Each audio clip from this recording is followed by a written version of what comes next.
Hello दोस्तों, welcome to maths अड्डा। Maths अड्डा के इस मंच पर सभी प्यारे साथियों का एक बार फिर से बहुत बहुत स्वागत है। उम्मीद करते हैं आप सभी बहुत अच्छे होंगे। आज आपके सामने मैथ्स अड्डा का ये प्लेटफॉर्म लेकर आया है मेंसुरेशन पार्ट नंबर 33।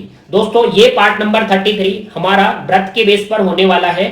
और आपको बता दिया जाए, इससे पहले मैंने आपके सामने दो पार्ट रखे हैं, जिसमें 31 नंबर पार्ट और 32 नंबर पार्ट है, जिसमें आप जाकर देख सकते हो। मैंने व्रत के जो क्षेत्रफल फॉर्मूले हुए उन पर क्वेश्चन, परिमाप फॉर्मूले हुए उन पर क्वेश्चन, चाप फॉर्मूले उन पर क्वेश्चन और त्रिज्याखंड फॉर्मूले और उन पर क्वेश्चन। तो किसी भी बच्चे को क्षेत्रफल, परिमाप, चाप या त्रिज्याखंड के बेस पर क्वेश्चन समझने हैं तो वो 31 नंबर पार्ट और 32 नंबर पार्ट जाकर हमारे चैनल पर देख सकते हैं। इन पार्टों का लिंक आपको डिस्क्रिप्शन बॉक्स में मिलेगा, तो सीधे वहां से हमारे चैनल पर जाइए और इन पार्टों को पहले देखिए, तभी इस 33 नंबर पार्ट को आप अच्छे से समझोगे। तो दोस्तों, उन पार्टों का लिंक आपको डिस्क्रिप्शन बॉक्स में जरूर दिया जाएगा और सीधे चैनल पर जाकर जरूर देखिए। और यदि अभी तक आपने चैनल को सब्सक्राइब नहीं किया है तो चैनल को सब्सक्राइब कर लीजिए, साथ ही बेल आइकन को प्रेस रखिए ताकि हर वीडियो का नोटिफिकेशन आप तक पहुंच सके। तो आइए बढ़ते हैं। जो पार्ट नंबर 33 है, इसमें हम सीखने वाले हैं जो आपका व्रत में रिंग होता है, जो आपका छल्ला होता है, जो आपका एनुलर टोन होता है। मतलब व्रत में रिंग का क्षेत्रफल, छल्ले का क्षेत्रफल या एनुलर टोन का क्षेत्रफल, ये क्या होता है और क्या उनके फॉर्मूले बन सकते हैं और किस ट्रिक से उन्हें सॉल्व कर सकते हैं, आज इस पर हमारा डिस्कशन रहेगा। अब बात करते हैं, ये जो रिंग, जो छल्ला होता है, जो एनुलर टोन होता है, वो होता क्या है। सबसे पहली बात दोस्तों आपको बता दिया जाए, जो व्रत एक केंद्र पर बनते हैं, जो व्रत एक केंद्र पर बनते हैं, उन्हीं में आता है रिंग का क्षेत्रफल, छल्ले का क्षेत्रफल या एनुलर टोन का क्षेत्रफल। जो व्रत एक ही केंद्र पर बनते हैं वो आपके दो व्रत भी हो सकते हैं और वो में भी आपके तीन व्रत भी हो सकते हैं।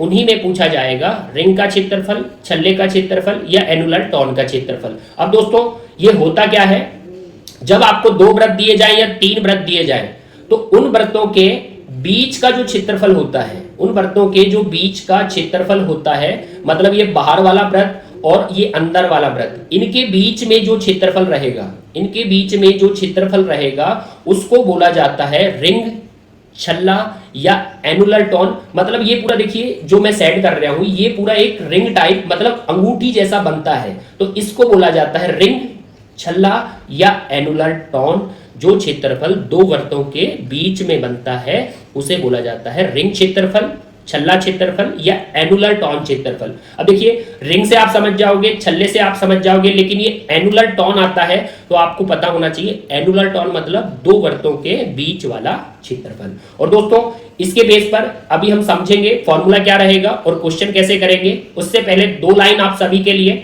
कुछ वक्त शांत होकर गुजार लो, कुछ वक्त शांत होकर गुजार लो, शोर करने का भी वक्त आएगा।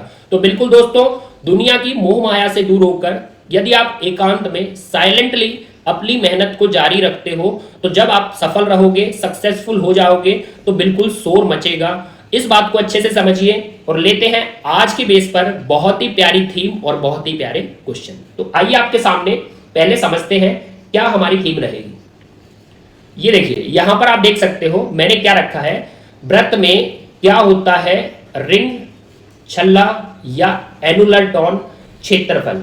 यहां पर लिख सकते हैं क्षेत्रफल की बात रहेगी, किसकी, रिंग, छल्ला या एनुलर टोन। तो दोस्तों मैंने बता दिया, यहां पर आप बोल सकते हो दो वर्तों के बीच में जो क्षेत्रफल रहेगा उसको बोला जाता है रिंग, छल्ला या एनुलर टोन। अब दोस्तों, ये दोनों व्रत एक ही केंद्र पर बनते हैं, इनको बोला जाता है एक केंद्रीय।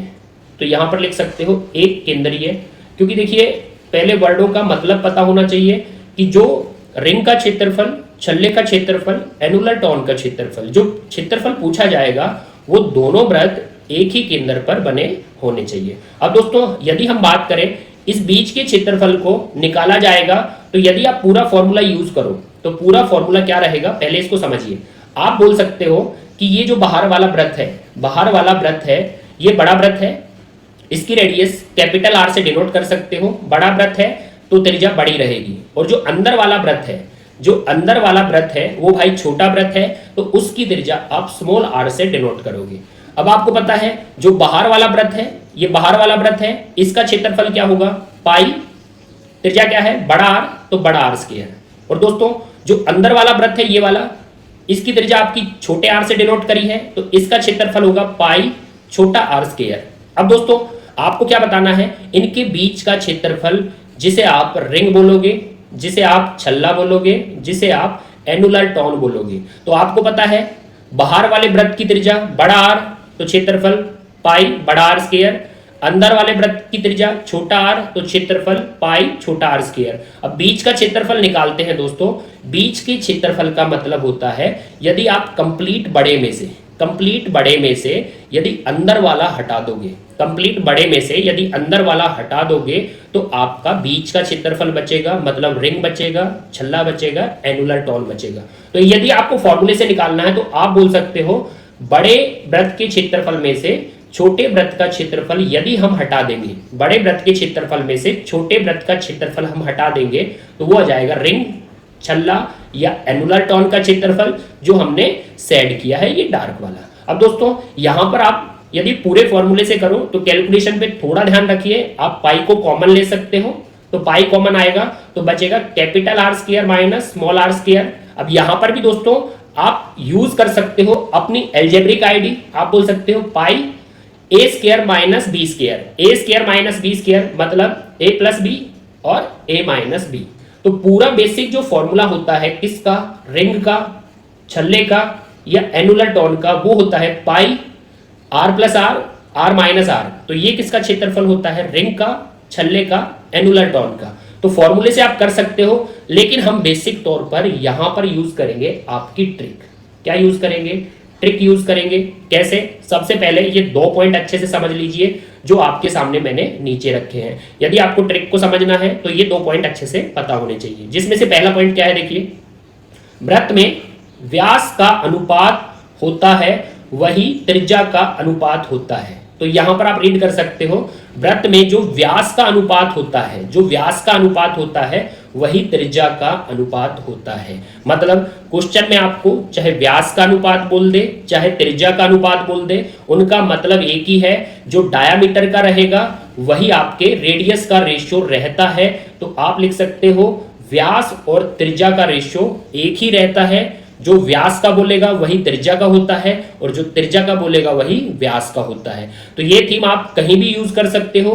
ये चाहे आप आयतन में जाओगे तो बेलन और शंकु में भी लगा सकते हो कि जो व्यास का रेशियो होता है वही किसका होता है, त्रिज्याओं का होता है, और जो त्रिज्याओं का रेशियो होता है वही किसका होता है, व्यास का होता है। तो सब दोस्तों इस पॉइंट को अच्छे से समझ लेना, diameter ratio and radius ratio एक ही रहता है। अब यहां पर एक पॉइंट और अच्छे से समझिए जो आपके सामने, वृत्त में त्रिज्या या व्यास से क्षेत्रफल पर जाना हो, त्रिज्या या व्यास से किस पर जाना हो, यदि आपको क्षेत्रफल पर जाना है तो आप हमेशा वर्ग करते हो। ये बहुत पहले मैंने डिस्कस किया था।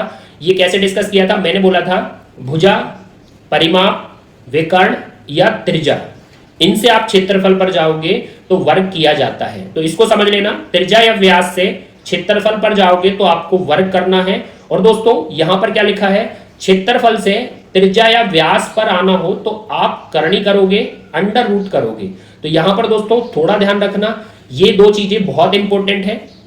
त्रिज्या या व्यास से यदि आप क्षेत्रफल पर जाओगे तो आपको वर्ग लगाना है, और क्षेत्रफल से त्रिज्या या व्यास पे आओगे तो आपको करनी मतलब अंडर रूट करना है। तो ये 2 पॉइंट है, अच्छे से समझ लेना। सिंपल लाइन में बोले, त्रिज्या और व्यास का रेशियो समान रहता है। इनसे यदि क्षेत्रफल पर जाओ तो वर्ग करना है भाई, और क्षेत्रफल से यदि इन पर आओ तो आपको करनी करनी है। तो इन पॉइंटों को अच्छे से नोट डाउन कर लेना। अब लेते हैं पहला क्वेश्चन आपके सामने। पहला क्वेश्चन आपके सामने दोस्तों, आप स्क्रीन पर अच्छे से पढ़ सकते हो। पहला क्वेश्चन है, 5 सेंटीमीटर त्रिज्या वाले बड़े वृत्त के भीतर 3 सेंटीमीटर त्रिज्या वाला एक छोटा वृत्त खींचा गया है।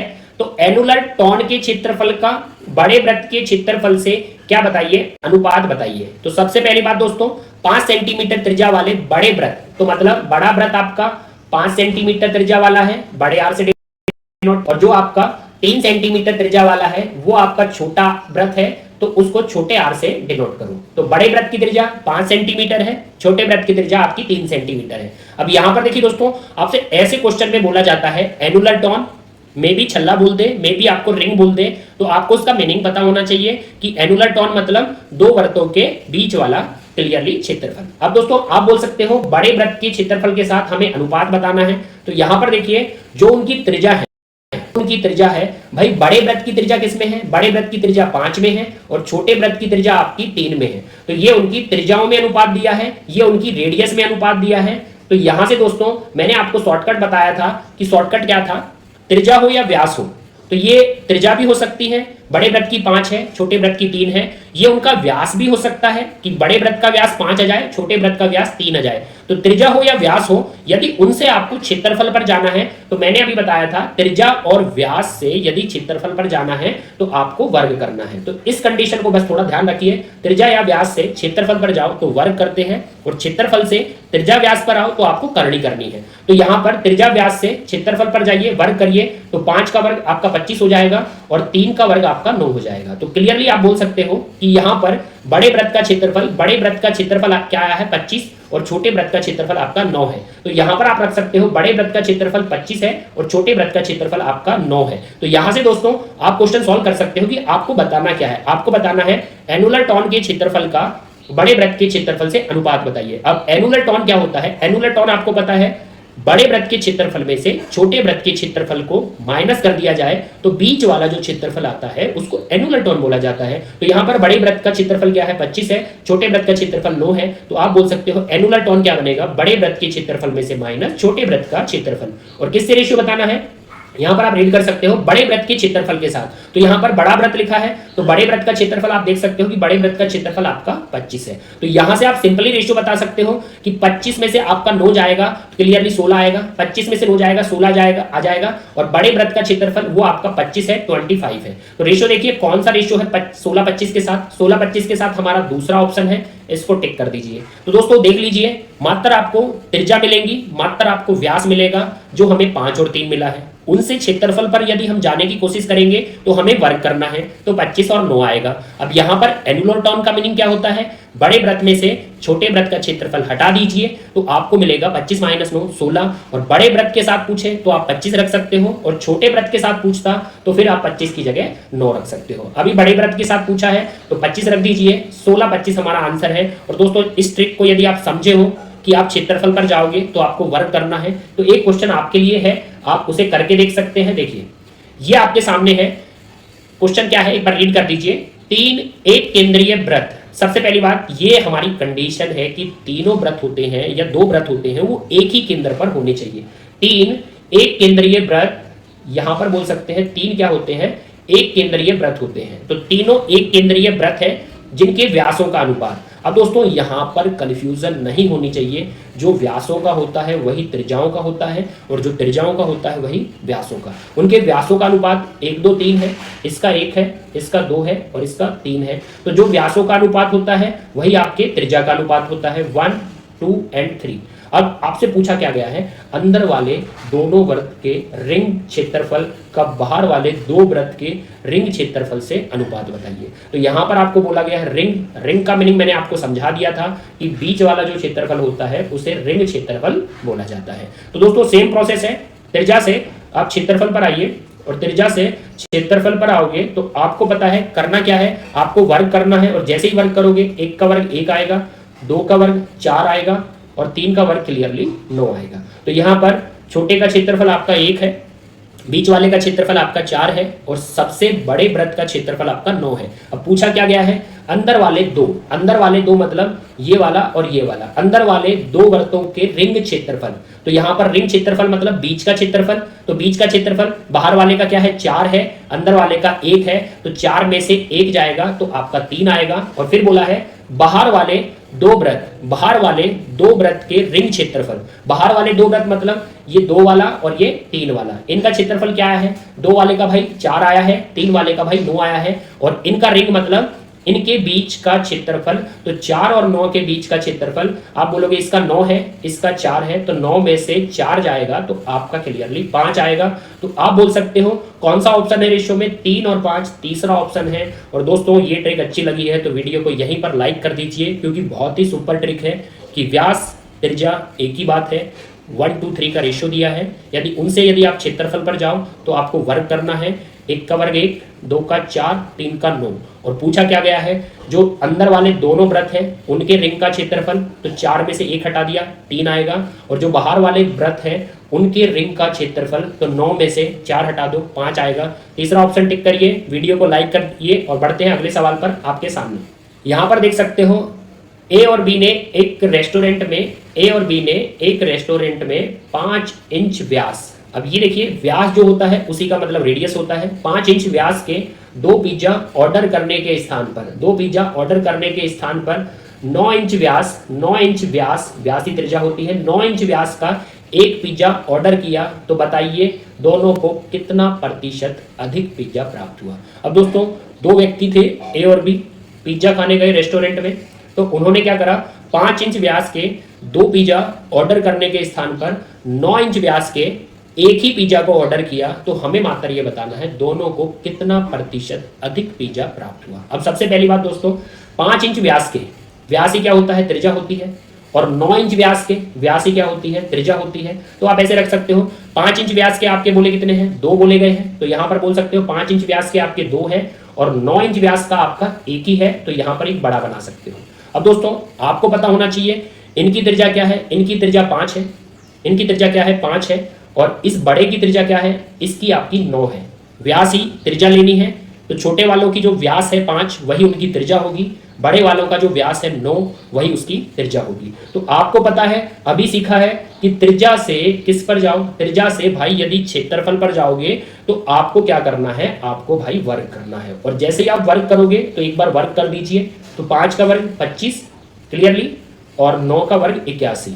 तो आप बोल सकते हो कि आपका जो क्षेत्रफल आया है, क्षेत्रफल का मीनिंग क्या होता है, मैंने आपको समझाया था, क्षेत्रफल का मीनिंग होता है उसके सरफेस का ग्राउंड कितना है, तो इसका जो ग्राउंड है सरफेस मतलब क्षेत्रफल, ये आपका 81 है, और देखिए जो 5 व्यास वाला 5 त्रिज्या वाला है उसका जो सरफेस है वो आपका 25 है, लेकिन 25 एक का है, यहां पर उसने 2 बोले हैं, तो दूसरे का भी क्या होगा, आपका 25 होगा, या आप बोल सकते हो 25 ये आपके 2 थे और ये आपका 1 था, तो आप बोल सकते हो यहां पर क्षेत्रफल 50 बनेगा, और यहां पर 1 से गुणा, एक ही पिज्जा था तो क्षेत्रफल 81 बनेगा। अब उसने पूछा क्या है, उसने पूछा है कितना प्रतिशत अधिक पिज्जा प्राप्त होगा। तो सबसे पहली बात दोस्तों, 50 की जगह उन्हें 81 क्षेत्रफल वाला पिज्जा प्राप्त हुआ है, 25 के आपके 2 हैं, 50 बनेंगे, और 50 की जगह एक 81 का प्राप्त हुआ है, तो 50 से 81 आप बोल सकते हो, 50 से 81 आप बोल सकते हो 31 अधिक प्राप्त हुआ, 31 अधिक प्राप्त हुआ। और हमेशा कैलकुलेशन पहले वाले डाटा पर करते हैं, पहले वाला 50 है, बाद वाला आपका 81 है, तो हमेशा पहले वाले को नीचे रखते हैं, तो पहले वाला 50 है, और प्रतिशत पूछा है तो प्रतिशत के लिए मल्टीपल 100 से करिए, तो यहां पर आप कैलकुलेशन करके निकाल सकते हो कितना अधिक प्रतिशत, तो आप बोल सकते हो 62% अधिक पिज्जा प्राप्त हुआ। तो किस ऑप्शन में है, चौथा हमारा ऑप्शन है। तो दोस्तों देख लीजिए, ऐसे नॉर्मल सवाल जो आपको अच्छी रीडिंग करके सिर्फ आपको फंसाने का प्रयास किया जाता है। आपको बोल दिया 5 व्यास है, 9 व्यास है, आपको पता होना चाहिए 5 ही त्रिज्या है, 9 ही त्रिज्या है, और क्षेत्रफल पर जाए तो वर्ग करेंगे, 5 9 का वर्ग 25 81। अब 25 वाले 2 हैं, 50 क्षेत्रफल बनेगा, 81 वाला 1 है तो 81 बनेगा। तो हमेशा कैलकुलेशन पहले वाले 50 पर, और अधिक मतलब 50 से 81 31 अधिक, प्रतिशत निकाल के दे दो, 62% अधिक प्राप्त हुआ है, तो यहां पर चौथे ऑप्शन को टिक करिए। और दोस्तों अब लेते हैं आपके सामने इसी के बेस पर एक और प्यारा सवाल आपके सामने है।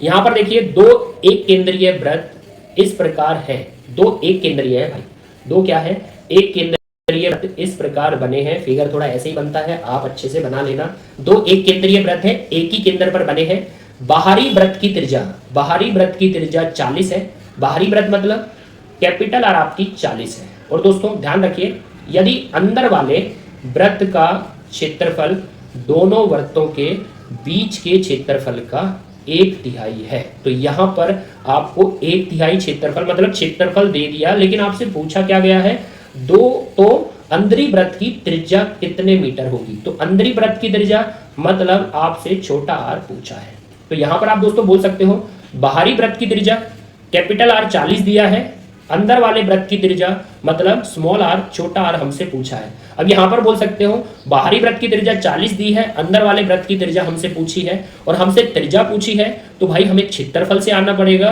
और क्षेत्रफल से जब त्रिज्या व्यास पर आते हैं तो मैंने बताया था आपको करनी करना है। तो यहां पर ये वाली जो लाइन है इसका यूज करना है। उसने क्या बोला है कि आपके जो अंदर वाले वृत्त का क्षेत्रफल, आप लिख सकते हो अंदर वाले वृत्त का क्षेत्रफल दोनों वृत्तों के बीच के क्षेत्रफल का 1/3 है। तो यहां पर आप लिख सकते हो अंदर वाले वृत्त का क्षेत्रफल भी दोनों वृत्तों के बीच के क्षेत्रफल का 1/3 है। तो आप हमेशा पता है कि जिसके साथ का मतलब ऑफ लगता है उसका रेशियो हमेशा नीचे वाला होता है। तो बीच का क्षेत्रफल क्या रहेगा, वो आपका 3 रहेगा, क्योंकि जिसके साथ का या से लगता है उसका रेशियो हमेशा नीचे वाला होता है और दूसरे का रेशियो हमेशा ऊपर वाला होता है। तो यहां पर आप बोल सकते हो बीच का क्षेत्रफल 3 है, मतलब ये बीच का क्षेत्रफल आपका 3 है और अंदर वाले वृत्त मतलब इस वृत्त का अंदर वाले वृत्त ओनली इस वृत्त का क्षेत्रफल आपका 1 है। तो आपको पता है अंदर वाले वृत्त का क्षेत्रफल 1 है और बीच का क्षेत्रफल आपका 3 है।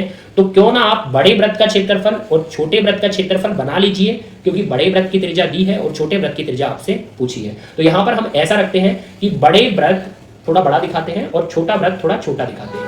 तो छोटे वृत्त का आपको पता है अंदर वाले वृत्त का क्षेत्रफल क्या है, अंदर वाले वृत्त का क्षेत्रफल 1 है। तो यहाँ पर क्षेत्रफल की बात हो रही है, आप रीड कर सकते हो, क्वेश्चन में देख सकते हो, अच्छे से समझा करो कि ये आपको क्षेत्रफल की बात बोली गई है। तो अंदर वाले वृत्त का क्षेत्रफल क्या है, 1 है। और देखिए दोस्तों, यदि अंदर वाला 1 है और बीच में 3 है तो एक तो आपका ये अंदर वाला है और बीच में 3 और है, तो एक अंदर वाला और 3 बीच वाला, तो बाहर का कितना हो जाएगा, बाहर का आपका हो जाएगा 4। एक अंदर वाला और 3 बीच वाला, तो बाहर का क्या हो जाएगा भाई, बाहर का 4 हो जाएगा। तो आप बोल सकते हो बाहर का क्षेत्रफल 4 है, अंदर का क्षेत्रफल आपका 1 है। अब क्षेत्रफल से आप त्रिज्या पे आ जाओ या आप क्लियरली व्यास पर आ जाओ या आप क्लियरली परिमाप, ये भी लिख सकते हो, त्रिज्या व्यास या परिमाप।